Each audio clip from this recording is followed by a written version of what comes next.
Buenos días. La intención de esta clase es vincular algunas afirmaciones, preguntas y sentidos sobre el lenguaje en Scoto-Eriúgena con las divisiones de la naturaleza tal como él las establece en el Perifyseion. El método de trabajo va a ser el siguiente. Yo voy a ir desarrollando ciertas afirmaciones que hace el autor, pero voy a intercalar las afirmaciones con algunas preguntas que son las que vamos a tratar de contestar a lo largo de la clase. Las preguntas tienen que ver no solamente con la letra de lo dicho, con qué es lo que está diciendo el autor, sino desde dónde podemos entender lo que está diciendo, qué modelos de realidad existen bajo lo que él está diciendo, no solamente qué influencias, no solamente qué textos y qué autores son aquellos que le están sirviendo de base, sino fundamentalmente cuáles serían aquellos supuestos que están obrando y aquellas analogías que podemos hacer para intentar aproximarnos al sentido. Bien.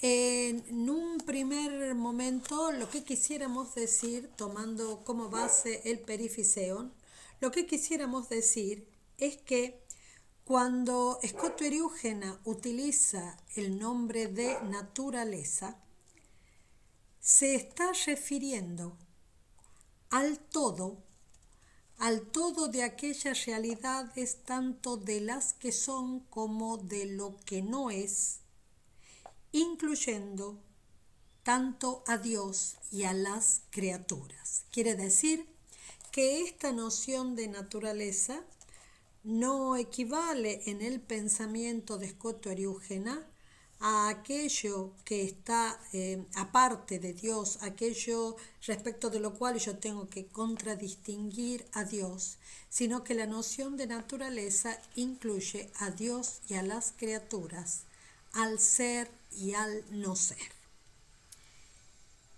Y en orden a eso y considerándola infinita, se explica en 4 divisiones o especies y se recoge en la unidad. Cuando decimos que se explica, no estamos queriendo decir cómo vamos a desarrollar la comprensión de eso, sino en el sentido de una dinámica ontológica en la que algo se despliega.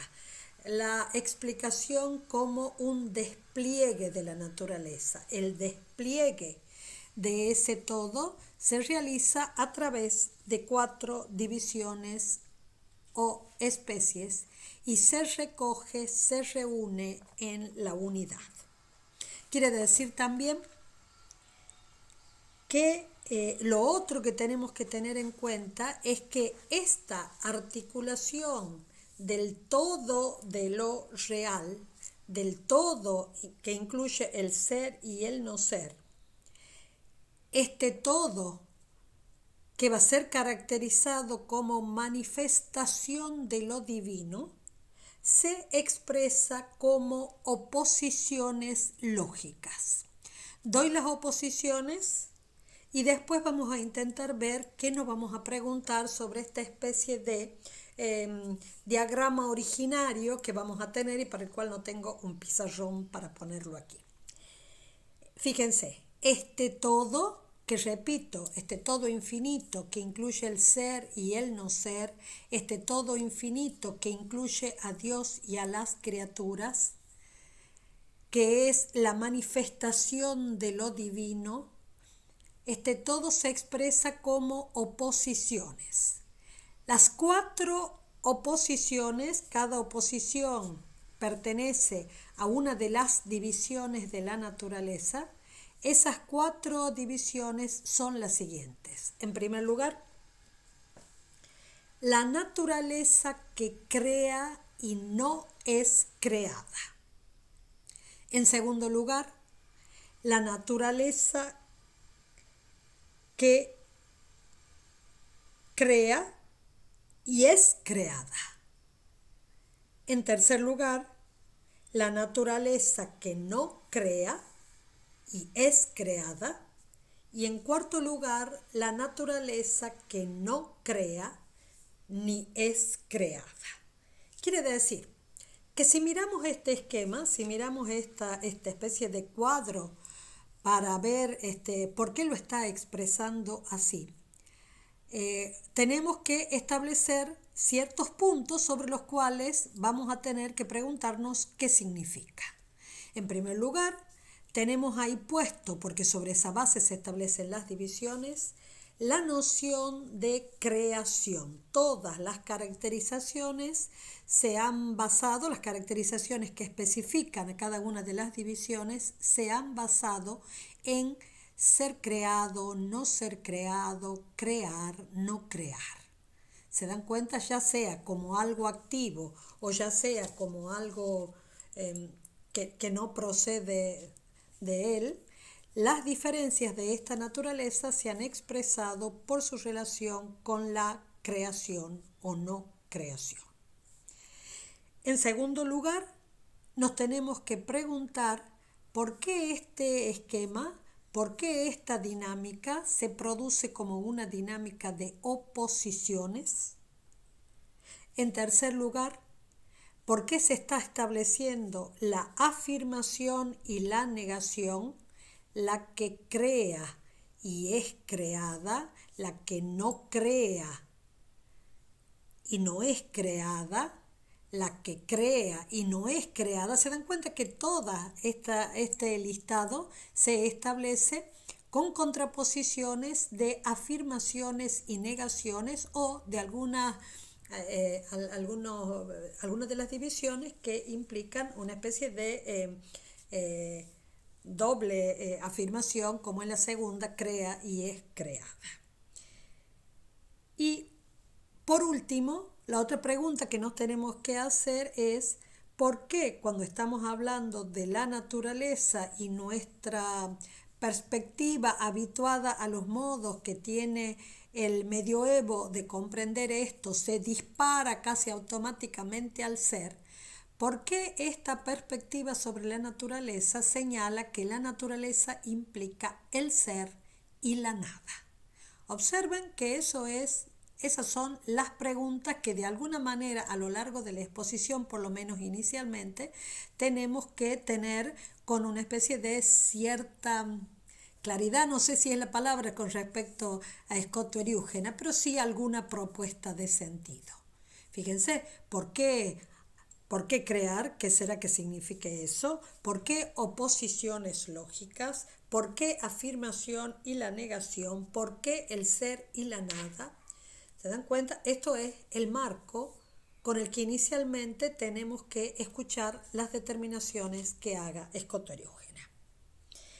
Y la única pista que vamos a dar en este momento, porque creo que es la pista que necesitamos, es preguntarnos dos cosas. En primer lugar, que sí estaríamos muy acostumbrados a tener esquemas de la realidad como originada a partir de un principio absoluto en los términos de la primera división de la naturaleza que crea y no es creada, y ahí nuestros hábitos nos llevan al absoluto, crea y no es creado. Y por otro lado, la tercera de las divisiones no crea y es creada. ¿Se dan cuenta que esta especie de contraposición en donde el patrón lógico parece cerrar ante nuestros ojos y ante nuestros oídos, ese es el que estamos acostumbrados a ver? Pero en el esquema de Scott Eriúgena, el patrón no es así, sino que se introduce esto, que es lo que nos resulta diferente o lo que nos resulta difícil de comprender inmediatamente con nuestros modelos habituales, y es que algo cree y sea a la vez creada. O el cuarto, que algo no sea creado ni cree. ¿La verdad? Es decir, como si el segundo y el cuarto son los que nos resultan más difíciles de entender y son aquellos a los cuales nosotros preguntaríamos casi inicialmente por qué tenemos que incluirlos, qué significa incluirlos en esta determinación, por qué no podemos considerar que son superfluos o de qué tipo de malabarismos de palabras se está valiendo el autor, porque a nosotros nos resultaría mucho más simple entender que hay algún ser que cree y que no se ha creado y que hay alguna realidad a la que habitualmente llamamos naturaleza en este marco, ¿sí?, que es creada y que no crea. ¿Se dan cuenta? Ese es el marco problemático. Y la pista, decíamos, que tenemos que dar a esto es que lo que vamos a pensar, porque esa es la propuesta de Scotto y Eugena, nosotros vamos a tratar de ver qué posibilidad de interpretación o de aproximación damos a ello. Lo que vamos a tratar de pensar es que esta división se realiza así e implica esto, porque son los diversos aspectos de la manifestación de Dios, porque es la procesión de todo, el proceder de todo, el retornar de todo, la procesión de todo, saliendo y retornando a Dios. Dicho de otra manera, porque todo esto que estamos teniendo presente, es el conjunto de teofanías, de manifestaciones, de apariciones de lo divino, de teofanías desde Dios, en Dios, hacia Dios. Eso sí es una pista. Y esta pista de la manifestación y de la teofanía es la pista que vamos a tratar de desarrollar con más fuerza para poder entender este cuadro. Entonces, ustedes observen que en esto el otro elemento que nosotros podríamos decir, atendiendo a los elementos dados por el autor, es que Dios es caracterizado como supraesencial, como infinito. Y si decimos que está sobre el ser, decimos también, al decir eso, que no es ser. Por ende, no ser sobre el ser sería equivalente a ser una nada supraesencial que permanece en la oscuridad. Una nada no por privación, sino por excelencia. Con nociones que en lo que respecta a esta nada y al supraesencial, con nociones que vienen del pseudo Dionisio. Pensemos esto en un primer momento que tiene que ver con esto de el ser y la nada, ¿sí? Quiere decir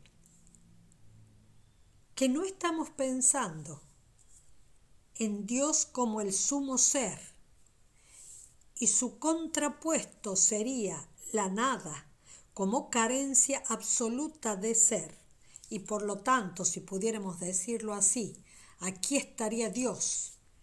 Y su opuesto es una especie de extensión del lenguaje, porque no significa atribuirle ninguna realidad positiva, sino privativa, carencia absoluta de ser. Su opuesto en ese sentido sería la nada. Ahora, ustedes observen que en esta caracterización que hace el autor cuando tiene que atribuir, cuando tiene que decir positivamente algo sobre Dios, dice que Dios es supraesencial. Quiere decir que no se encuentra en el plano de las esencias, ni siquiera con esas afirmaciones que se van a producir en la metafísica posterior, que esas afirmaciones en donde se dirán que en el caso de Dios se trataría de Él único, en donde ser y su esencia son lo mismo. Aquí no están diciendo eso. Aquí están diciendo que la supraesencialidad de Dios implica, supone que no estoy en el plano de las esencias. Y por lo tanto, si no está en el plano de las esencias, si está sobre la esencia, sobre el ser, porque no puede haber esencia si no hay ser en algún sentido, si está sobre las esencias, sobre el ser, quiere decir entonces que nos es legítimo decir que no es ser. O sea, no atribuimos a Dios en el tope, no atribuimos a Dios el ser, no atribuimos la esencia. Ahora bien, si pensamos entonces en eso, en el no ser sobre el ser, quiere decir que esa supraesencialidad es nada. Y si esa supraesencialidad es nada, quiere decir entonces que también tengo que considerar que permanece en la oscuridad, porque cuando yo tengo alguna esencia, alguna determinación, puedo encontrar un qué que pueda ser dilucidado, que pueda ser atisbado, pero si no hay ninguna esencia, si estoy diciendo que está por sobre la esencia, que no es esencia, que no es ser, que hablar de la supraesencialidad es hablar de la nada, quiere decir que no hay nada que se distinga y por ende lo que tengo es oscuridad.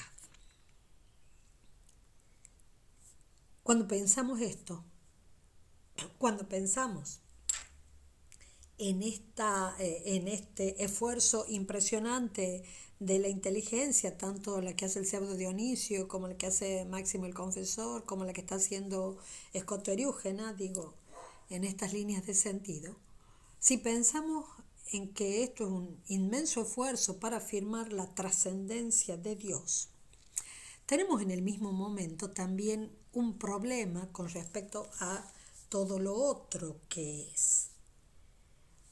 Porque por mucho que conceptualmente podamos decir que es absolutamente trascendente, ¿cómo podríamos decir que algo puede llegar a ser fuera, por decirlo de alguna manera, fuera de Dios? ¿Cómo el ser puede estar fuera de Dios?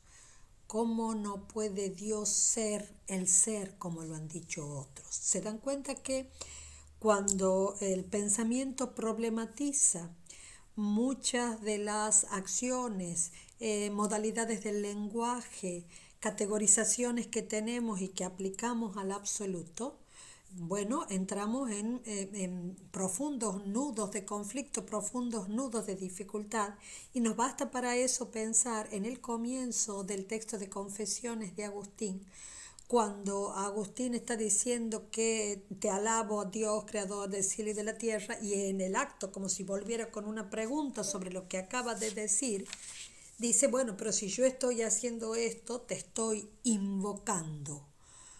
Y llamarte hacia mí, llamarte hacia mí, llamarte hacia mí en la voz, quiere decir que quiero que vengas hacia mí, que estés en mí. ¿A dónde? ¿Cómo puede ser que el Dios, el creador del cielo y de la tierra, pueda estar en mí finito? ¿Qué de mí puede contenerte a ti?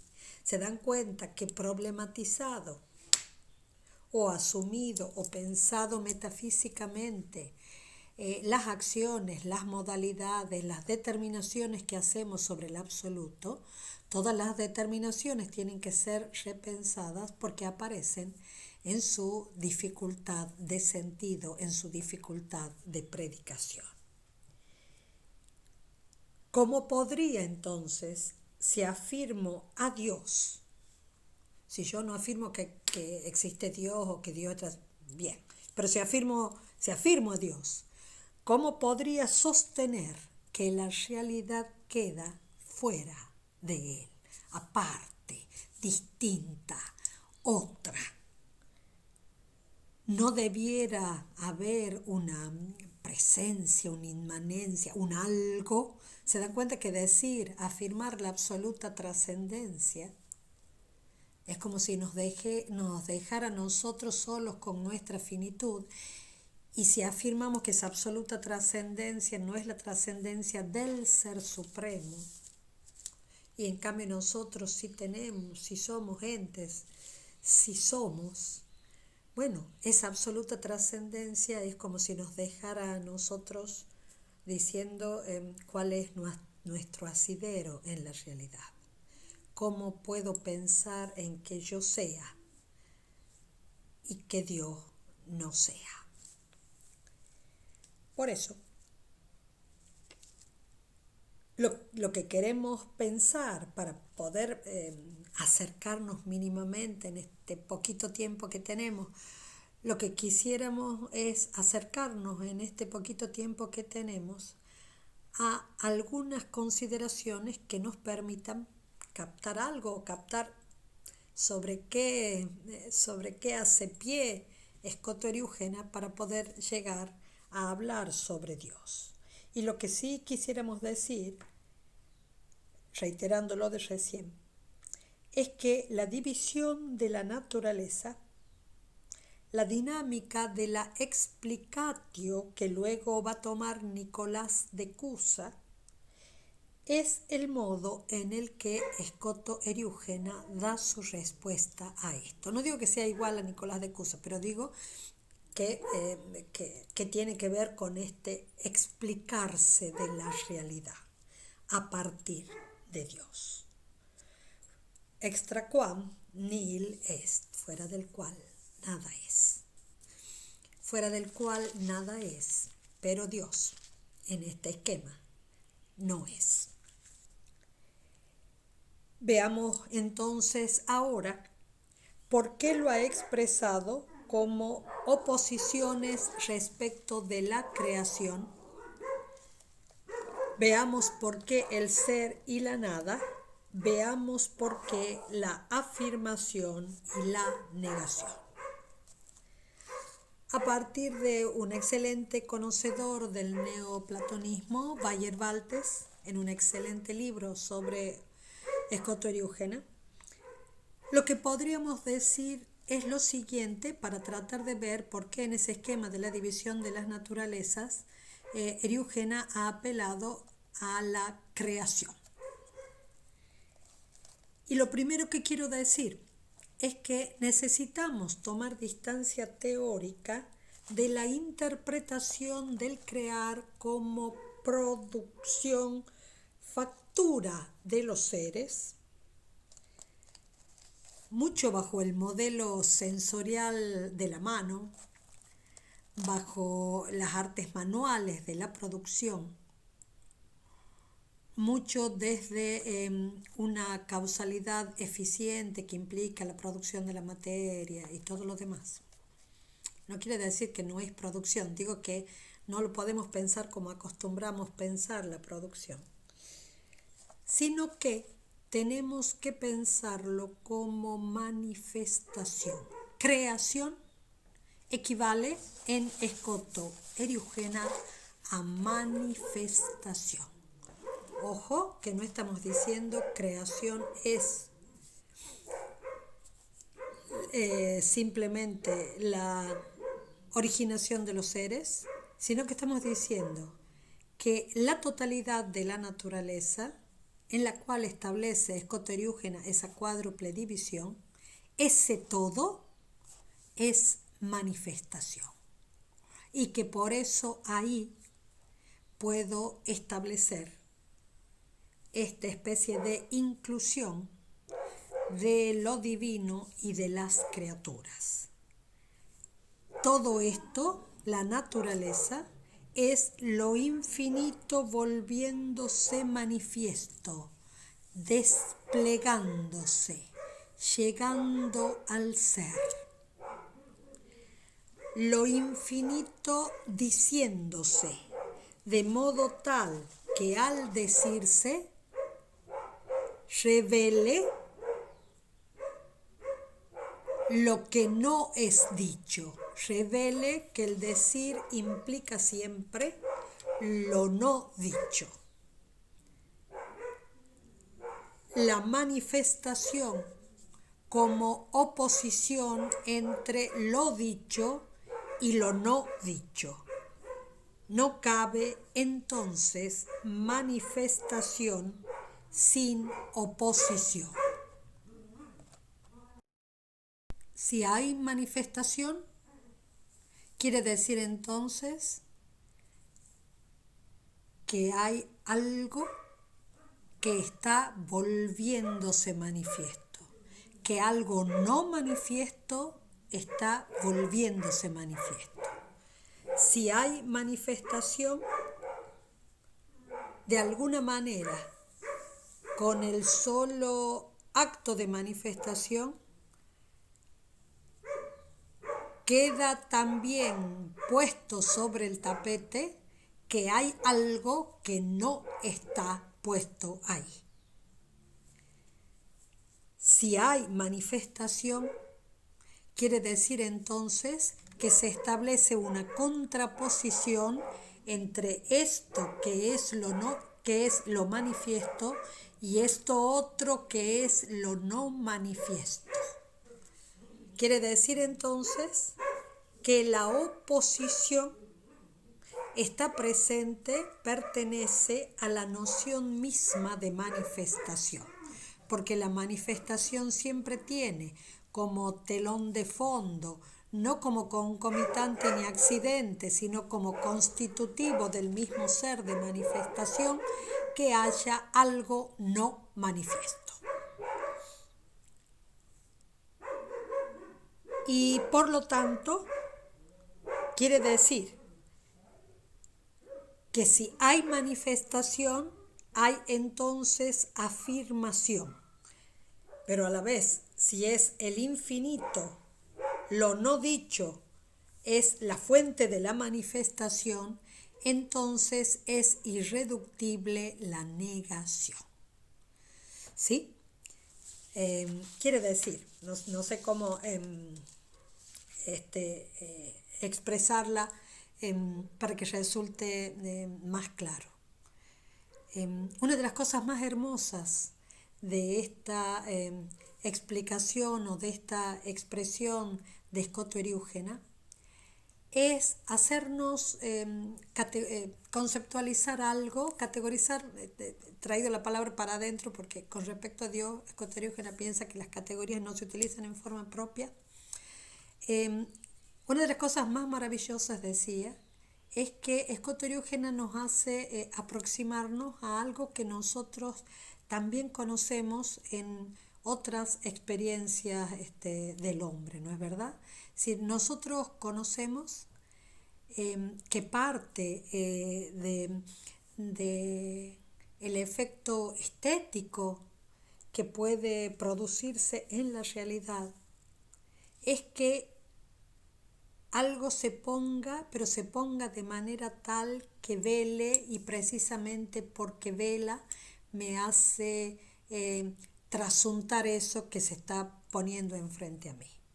Por eso cuando Trías, cuando habla de lo bello y lo siniestro, hace pone un cierto matiz de crítica a la noción de lo siniestro, es porque está diciendo que es como si de alguna manera hubieran querido destrozar el velo, que solo haya manifestación, y si solo hay manifestación, la manifestación como tal se destruye porque no quedo con el trasunto de qué es aquello que está saliendo del ocultamiento sin salir del todo. Entonces esta especie de escondite y aparición que tienen las obras de arte, esto de poder dejarnos justo ahí en una especie de punto, de clímax, en donde me asombra lo que aparece y me deslumbra que lo que aparece sea capaz de no mostrar del todo lo que no aparece, pero lo deja ver y lo oculta y nos dice que no nos lo está mostrando, como si fuera una especie de inmensa seducción que hay en el arte. Bueno, algo parecido ocurre con esto que estamos diciendo de la manifestación. La manifestación implica lo escondido. La manifestación y lo oculto, la manifestación y lo escondido es como si fuera un par de opuestos. Y no podría haber manifestación como tal si no se mantuviera la tensión de ambos. Si todo está oculto, no hay manifestación. Si nada está oculto, no hay manifestación.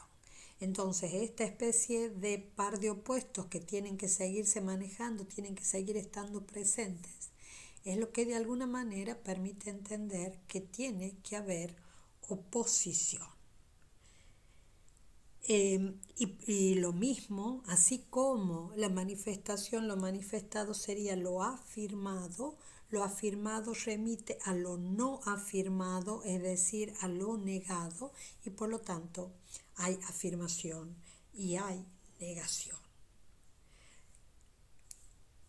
Vamos a ver después con mucha más fuerza por qué estamos diciendo que incluye el ser y la nada. En palabras de Dermot Moran, la creación o la naturaleza comprendida como manifestación es lo que es uno con lo divino, ¿sí? Si yo la entiendo como manifestación a la creación, entonces entiendo su unidad con lo divino. Es decir, no es otro.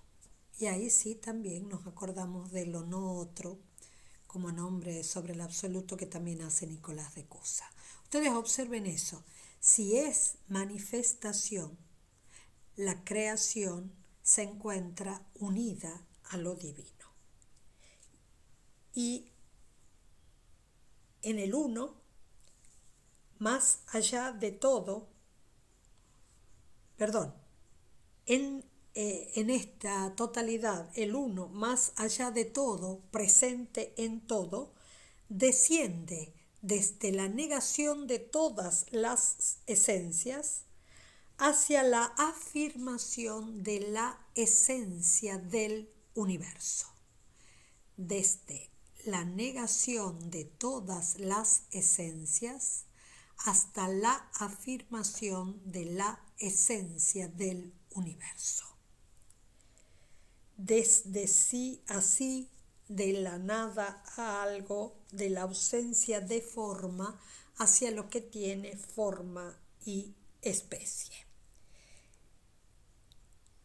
Quiere decir que cuando considero ese esquema de 4 divisiones y veo la primera en donde tengo que crea y no es creado, y veo la cuarta que no es ni crea ni es creado, en realidad tendríamos que decir que es esta cuarta la que nos permite avisorar que el crear y ser, el crear sin ser creado es ya esa dinámica, esa manifestación de lo uno que está por sobre la esencia, que no es nada, que no crea, que no es creado, de eso que está por encima de todo ello, hacia la determinación de las esencias, hacia la posibilidad de las esencias del universo. Ese paso, ese vínculo entre lo infinito y lo limitado, entre lo oculto y lo manifiesto, es expresión, manifestación, decir. El uno es simple, no admite la noción de sustancia ni de accidente, es superesencialidad y oculta divinidad. Y esto de ser superesencialidad sí puede ser dicho de él en sentido propio y no puede ser entendido sino como una negación de la esencia. Por eso dice Scott Eriugena que eso sí lo puedo decir en sentido propio, porque yo establezco una afirmación y establezco una afirmación que se produce como afirmación, es supraesencial, pero su contenido tiene la fuerza de la negación. Supraesencialidad más arriba de la esencia, no esencia. Pero cuando yo digo supraesencialidad, estoy produciendo un decir afirmativo, genuinamente afirmativo, aun cuando incluya la negación. Y ustedes observen que Scott Eriugena acepta que se pueda decir supraesencialidad respecto del uno. En cambio piensa que si yo le aplico las determinaciones de esencia, verdad, sabiduría, tan caras estas dos últimas para el pensamiento agustiniano, esencia, verdad y sabiduría solamente pueden ser dichas del uno en sentido metafórico. Ninguna categoría puede ser dicha del uno más que en sentido metafórico. Y entonces sí, leo ahora un párrafo que se me había ocurrido escribir ayer para poder interpretar o acercarnos al porqué de la importancia de esto que está diciendo Scott Eriugena.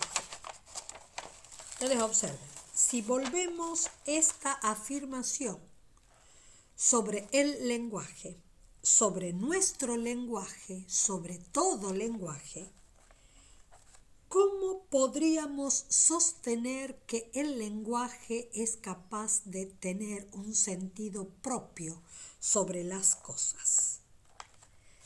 Si cada una manifiesta pero oculta, si todas poseen un traslado de lo manifiesto a lo oculto, si tengo que sostener lo manifiesto para retener lo oculto, si lo oculto jamás desaparece y por ello capto lo manifiesto como manifiesto, si desaparecería, no captaría lo manifiesto como manifiesto.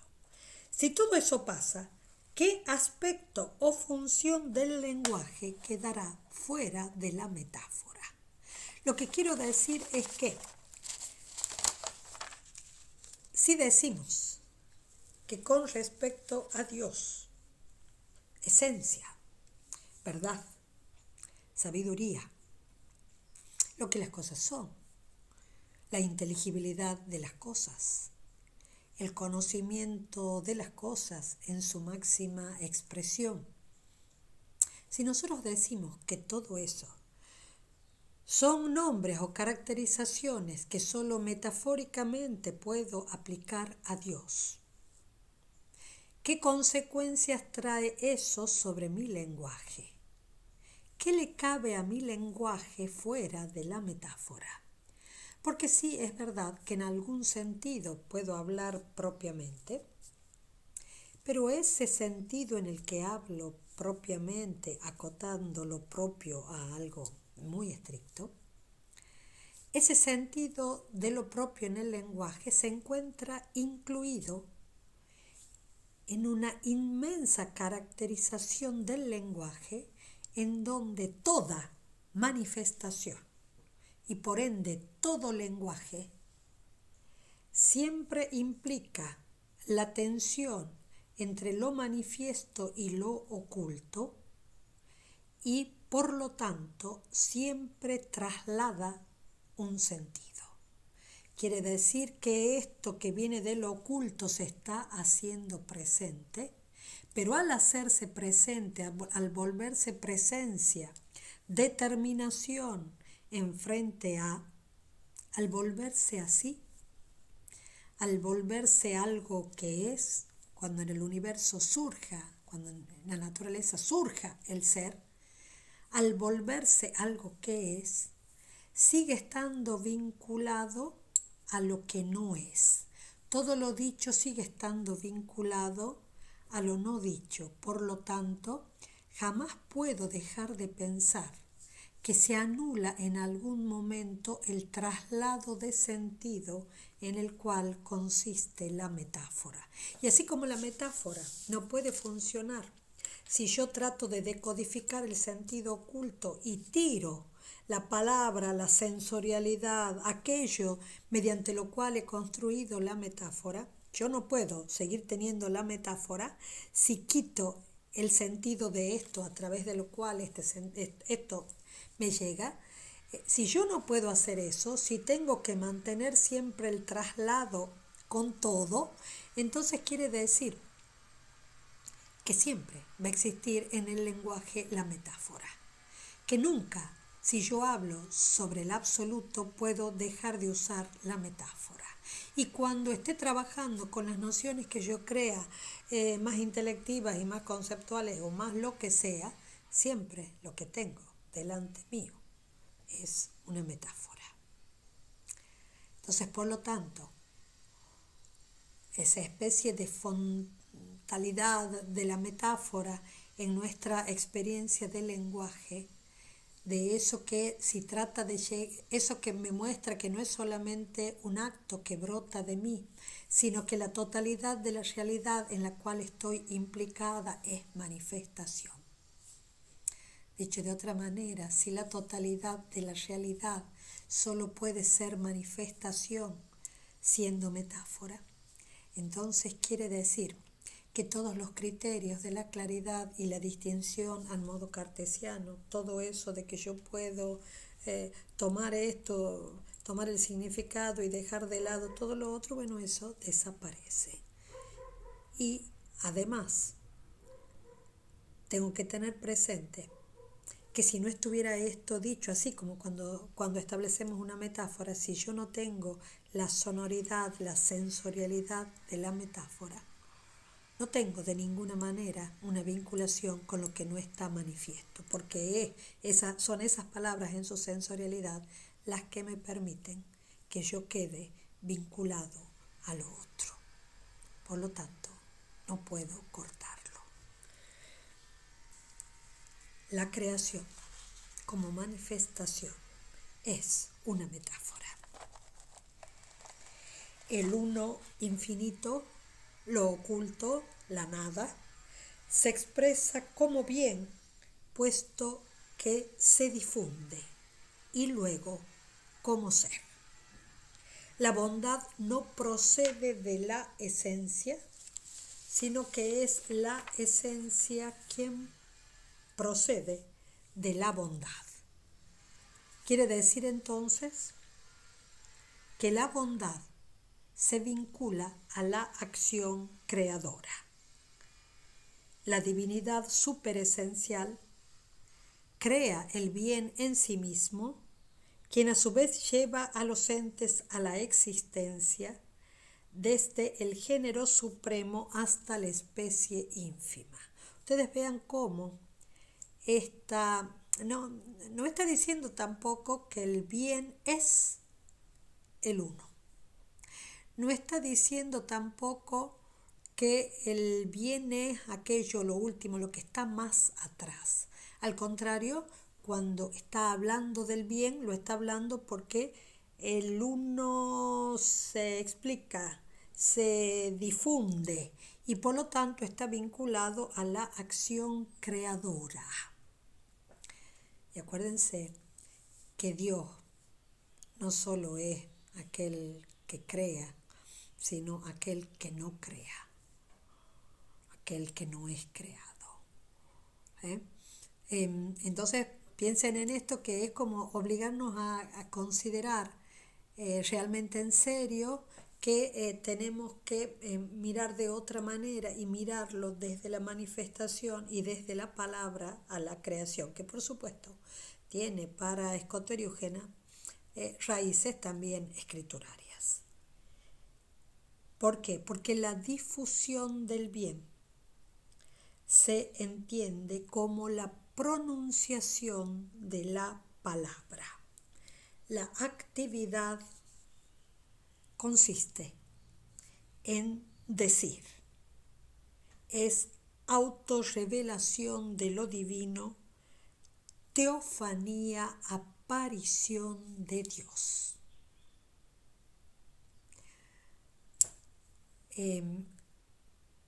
Esto que estamos diciendo no está todavía en el plano de lo que nosotros conocemos como el mundo creado, este mundo en el cual vivimos. En este proceso en donde hay una naturaleza que es creadora y que no es creada, ustedes dense cuenta que esta naturaleza creadora y que no es creada es ya expresión. Porque la creación implica ya expresión, implica ya manifestación, implica ya difusión. Pero cuando pensamos en esta naturaleza que es creadora y que no es creada, y decimos cómo es que se produce, en qué consiste esta actividad de crear. Bien, esta actividad de crear consiste en pronunciar la palabra, consiste en la autorrevelación de lo divino, en la teofanía, en la aparición de Dios.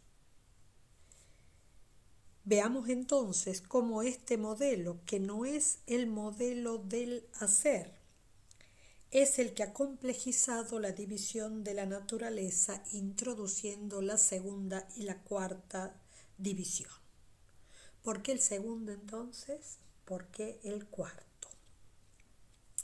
Y hago una observación, la clase debe ser un poquito más larga porque no estaba la clase anterior. Hago una afirmación como para poder aproximarnos desde otros lugares a este análisis que está haciendo Scott Eriúgena. Fíjense, nosotros 1000 veces banalizamos la trascendencia del absoluto, ¿no es verdad? 1000 veces lo banalizamos. Scott Eriúgena, como muchísimos otros pensadores, tratan de pensar radicalmente en serio qué significa que sea trascendente. La forma como él ha encontrado, con base escrituraria, por supuesto, y con una gran base neoplatónica, la forma que él ha encontrado, es decir, que puedo entender la trascendencia del uno, que puedo entender su autosuficiencia, su completitud, como lo queramos llamar, que puedo entender la trascendencia si entiendo la creación como automanifestación de ese uno. Por lo tanto, cuando yo ya estoy pensando en la naturaleza que crea y no es creada, ya estoy de algún modo en el plano de la manifestación, porque lo que puedo captar, lo que puede estarse explicando a partir de la absoluta trascendencia es que crea. En cambio, en el uno hiperesencial, yo no estoy viendo, ni determinando, ni distinguiendo creación. Decir que crea es decir ya que se expresa, que se manifiesta, que es teofanía. Y piensen que este modelo de la expresión o de la manifestación nosotros lo tenemos muy vigente con otro alcance en un autor nuestro que amaba mucho a Scott Eriúgena, que es Jorge Luis Borges, ¿no es verdad? Jorge Luis Borges daba conferencias, tiene alguna conferencia sobre Scott Eriúgena. Fíjense, cuando uno lee a Borges y lee, qué sé yo, el jardín de senderos que se bifurca, todos los juegos de construcción que hace Borges ahí sobre lo que cuando No es posible abismarse en la realidad si la realidad fuera esa especie de laberinto en donde se podría abrir siempre otra posibilidad y ninguna posibilidad queda trunca por más que yo realice esta, la otra está y puede haber infinitas posibilidades e infinitos mundos y las bifurcaciones pueden abrirse más y eso está atravesado de una profunda tensión y un profundo dramatismo. Ustedes se dan cuenta que aquella realidad que me permite bifurcarme 1000 veces en cada camino es la realidad del lenguaje, que el lenguaje que narra puede abrir esta posibilidad, esta otra, esta otra, esta otra, esta otra, esta otra, esta otra, y ser todas coposibles aun cuando yo piense que son contradictorias, pero aún así son coposibles en el lenguaje, porque el lenguaje me permite tenerlas así. Quiere decir que si yo pienso las posibilidades activas del lenguaje, tengo algo que es diferente de lo que nosotros pensamos o sostenemos cuando tenemos delante nuestro otra forma de concepción de lo real.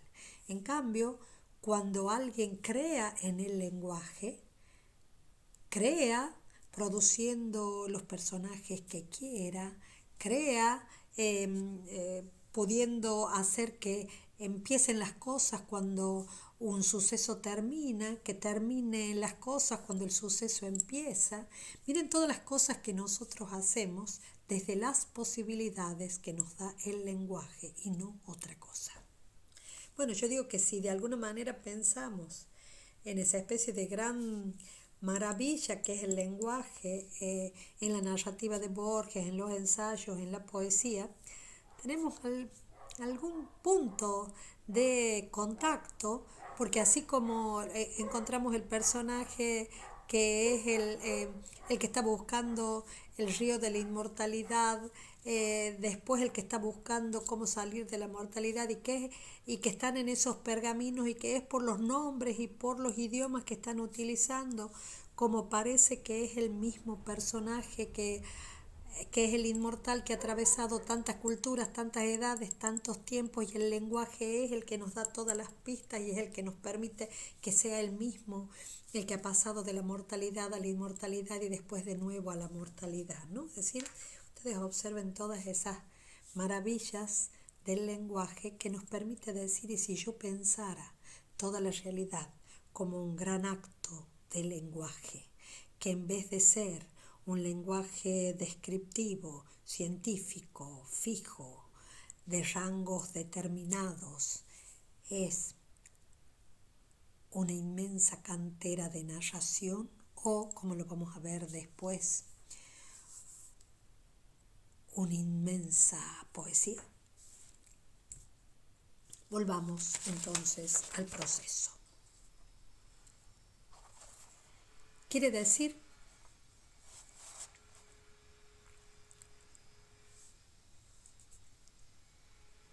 que Dios se autodespliega o autoexplica como ser que como, no ser no es la palabra, como acción de creación. Quiere decir como despliegue desde el supraesencial no ser hacia el ser manifiesto. El ser manifiesto es ser palabra. Esto quiere decir que se aparece a sí mismo en sus teofanías, emergiendo desde lo oculto de su naturaleza. La palabra contiene en sí las causas primordiales de todos los efectos creados en sus tiempos y lugares. La palabra contiene en sí las causas primordiales de todos los efectos creados en sus tiempos y lugares. Contiene en sí todos los paradigmas, modelos, ideas que están en el principio y en el origen de todos los seres. Se vuelve principio. En el principio, en Arjé, en el principio, en el Logos. De escondida en la oscuridad de lo que no es esencia, se vuelve lo dicho. Y a esto llama Escoto Eriúgena lo que es creado y crea. La palabra como ser manifiesto, conteniendo en sí todas las razones de las cosas, todas las causas primordiales, no las causas intramundanas, sino las causas en la palabra.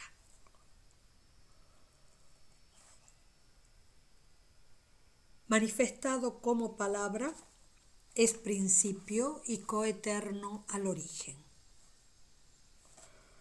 En tanto poseedor de todas las determinaciones, esencias, causas primordiales de las cosas, voluntades, ahí es donde podemos decir que es creado.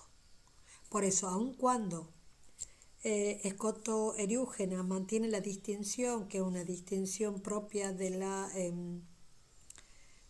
teología trinitaria que él está manejando, y la palabra, el Hijo, es coeterna al Padre.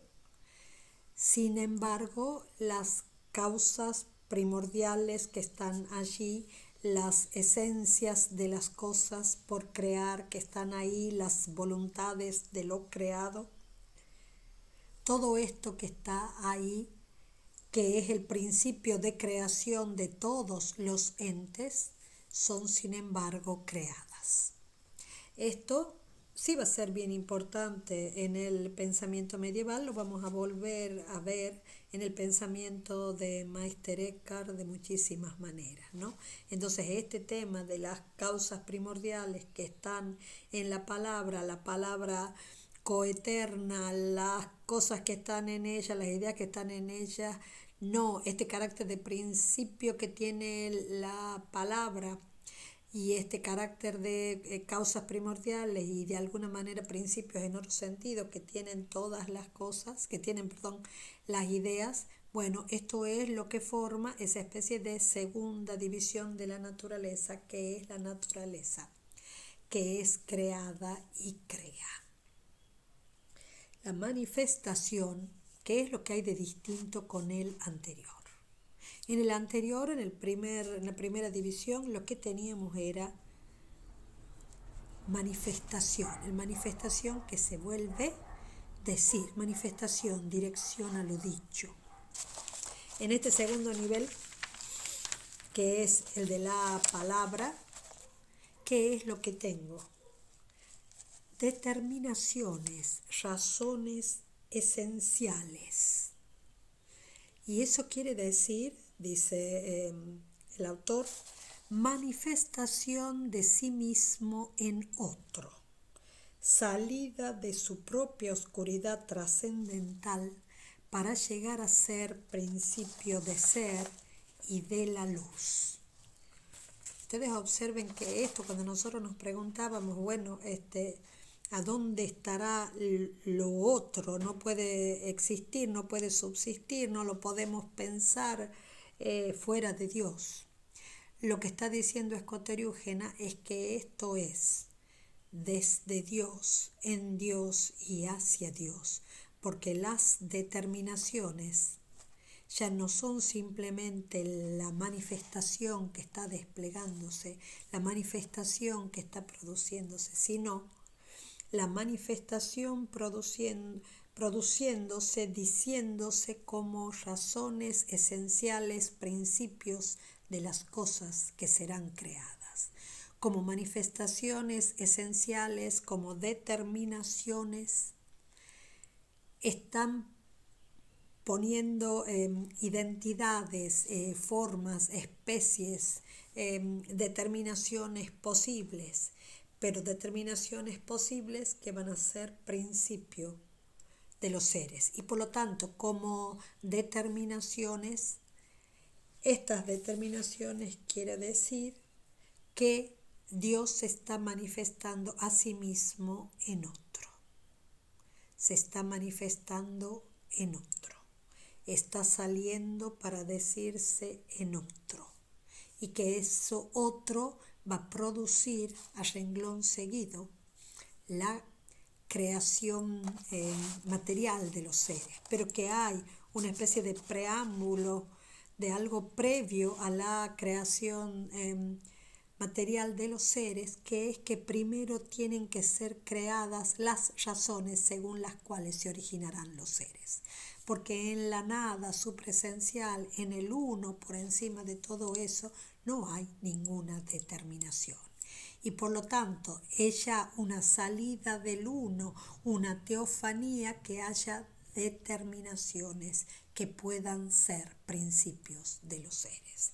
Ella una salida que haya palabra.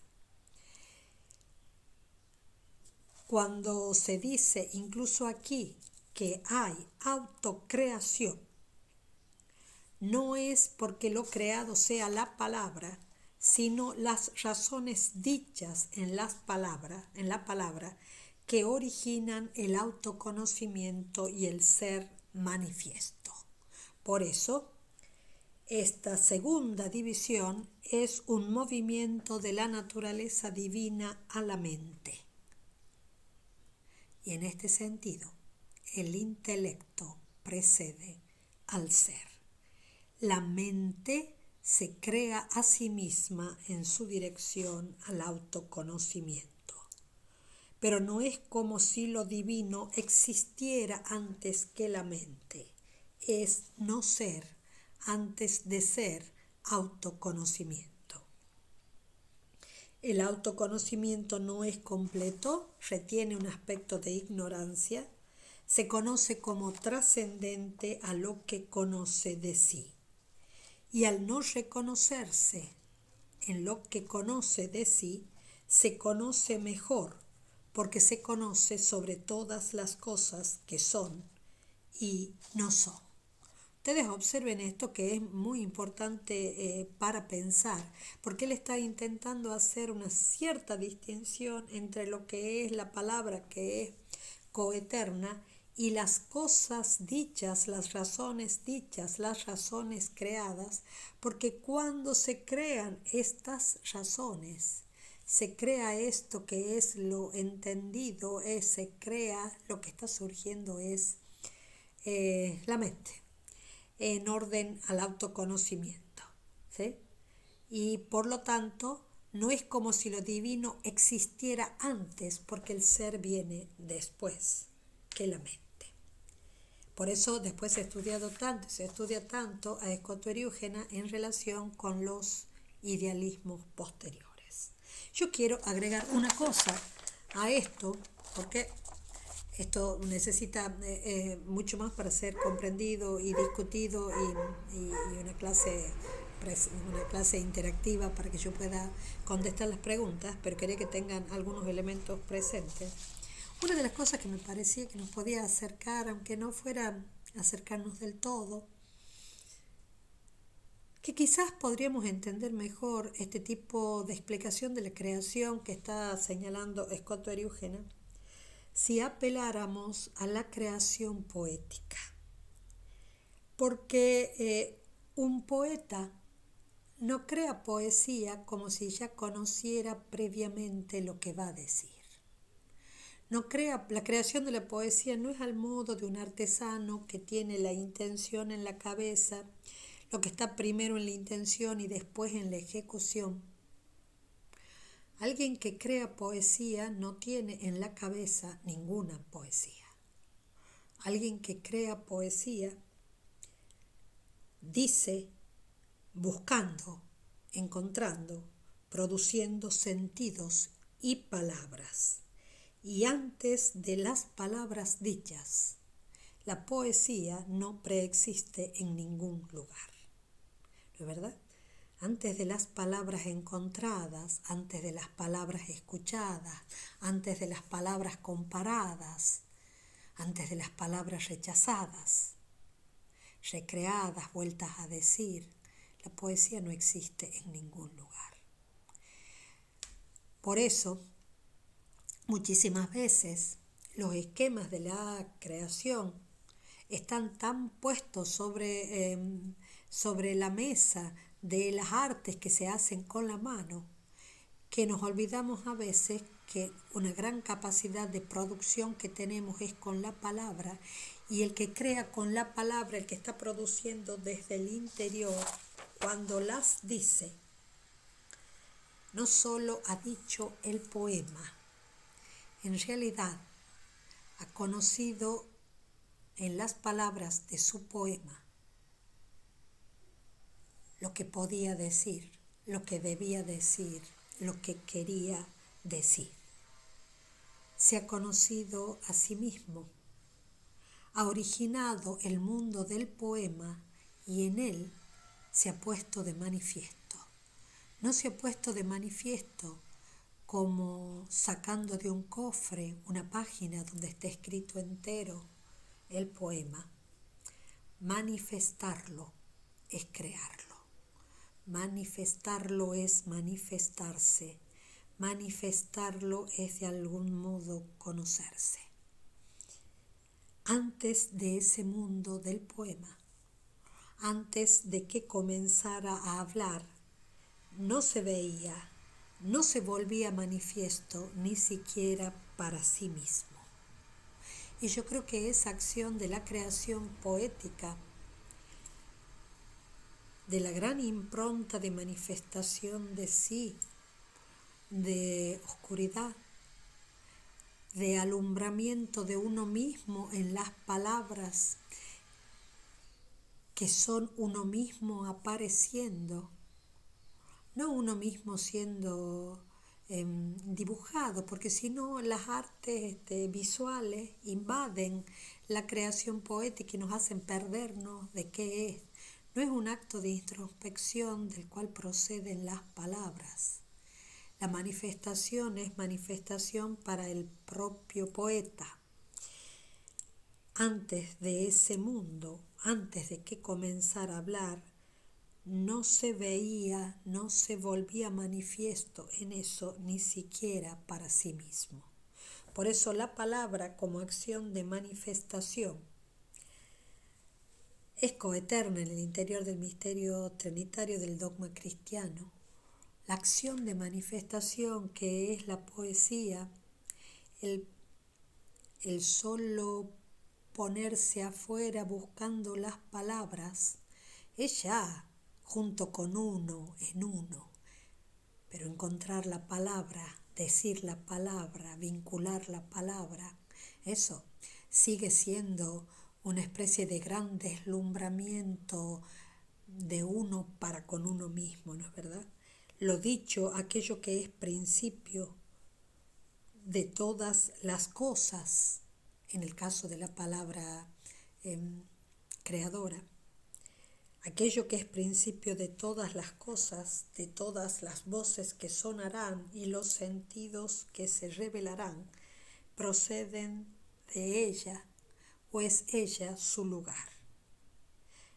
Por eso, todo, distinto u otro de Dios, pero unido a Dios, porque si no, no podría darse, todo es teofanía. Y el ser actual de las cosas es un producto de las voluntades de la mente, porque la verdadera naturaleza de las cosas es su esencia inmaterial en la mente. Quiere decir que cuando nosotros vemos todo eso y vemos toda esta especie de, como si tuviéramos un algo que está más atrás y ese algo nos lleva a otra cosa más atrás y a otra cosa más atrás, y cada vez que nosotros queremos que las cosas se vuelvan manifiestas o que las cosas se vean como principio, en el fondo para poder mantener la infinita trascendencia de Dios. Tenemos que transformar nuestro modo de ver la creación y nuestro modo de ver cómo las cosas proceden y cómo vuelven, porque ese retorno, esa vuelta, no sería posible si no estuviera presente aquello que supera todas las determinaciones y que sigue siendo aquello que ni crea ni es creado. De algún modo, así como en el pensamiento de Meister Eckhart se distingue Dios y la deidad, aquí también se distingue entre el Dios que crea, que se expresa creando, y el que no crea, ¿no es verdad? Aquel que viene a ser la relación, la vinculación y la realidad de su absoluta trascendencia y a la vez de formar esta unidad, ¿no?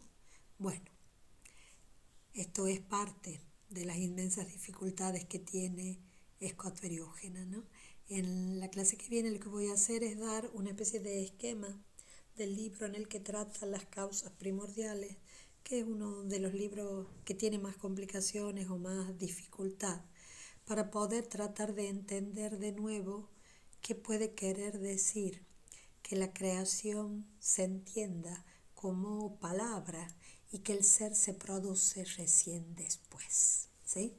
¿Y qué quiere decir que todo eso de alguna manera también se produzca en el hombre, porque en el hombre se produce ese mismo proceso de manifestación en otro ámbito, con otro alcance que el que se está produciendo como realidad de todo el universo? Muy bien.